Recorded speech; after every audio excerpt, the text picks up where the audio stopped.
கரூர் சம்பவத்துக்கு பிறகு தாவேக்கு அனலைஸ் பண்ண விஷயம், அதில் பல விவகாரங்களை வந்து முன்னாடி கொண்டு வந்திருக்கிறாங்க. அதில் தொண்டரணி உருவாக்குறதா இருக்கட்டும், அதுக்குன்னு தொண்டர்படை உருவாக்குவதற்கான சிறப்பு குழு, அதில் வந்து ஓய்வு பெற்ற அரசு அதிகாரிகள், காவல்துறை அதிகாரிகள்லாம் இடம்பெற்றிருக்கிறாங்க.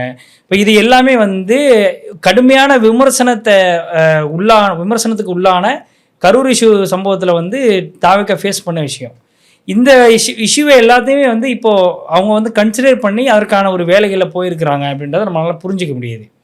இன்னொரு பக்கம் இந்த இஷ்யூ தான் நமக்கான டூலு, இந்த கரூர் சம்பவம் தான் நமக்கான டூலு, திமுக தான் இந்த சம்பவத்தை பண்ணிச்சிங்கிற ஒரு நரேஷனை தான் ஆரம்பத்திலேருந்தே விஜய் தரப்பில் தாவேக்காவினர் வந்து தொடர்ந்து சொல்லிக்கிட்டு இருக்கக்கூடிய ஒரு குற்றச்சாட்டு.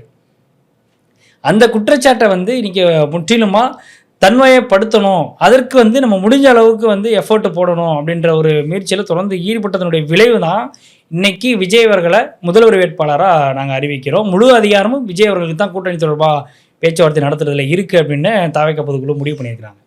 அப்போது இதில் பார்க்கும் பொழுது பாஜக இருக்கிற கூட்டணியில் நாங்கள் இருக்க மாட்டோம், தாவேக்கா அதில் ஒருபோதும் இடம்பெறாது அப்படிங்கிற ஒரு மெசேஜை இதில் சொல்லியிருக்கிறதாக நான் புரிஞ்சுக்கிறேன். ஆனால் இன்னும் 3 மாதங்களோ அல்லது 4 மாதங்கள்லையோ இப்படி வேணாலும் மாற்றங்கள் ஏற்படலாம். ஏன்னா ஆல்மோஸ்ட் நம்ம நவம்பரில் இருக்கிறோம். இன்னும் ஒரு 3 மாதத்தில் எனக்கு தெரிஞ்சு டிசம்பர் ஜனவரிக்குள்ளே கூட்டணி வந்து முடிவு செஞ்சு ஆகணும். ஜனவரியில் அது தெரிய வந்துடும். பிப்ரவரி வரைக்குமே நம்ம கொடுத்து பார்க்கலாமே. பிப்ரவரி தமிழக வெற்றி கழகம் கூட இதைத்தான் சொல்கிறாங்க, நாங்கள் ஜனவரியில் தான் கூட்டணி பற்றியே பேசுவோம் அப்படின்றாங்க.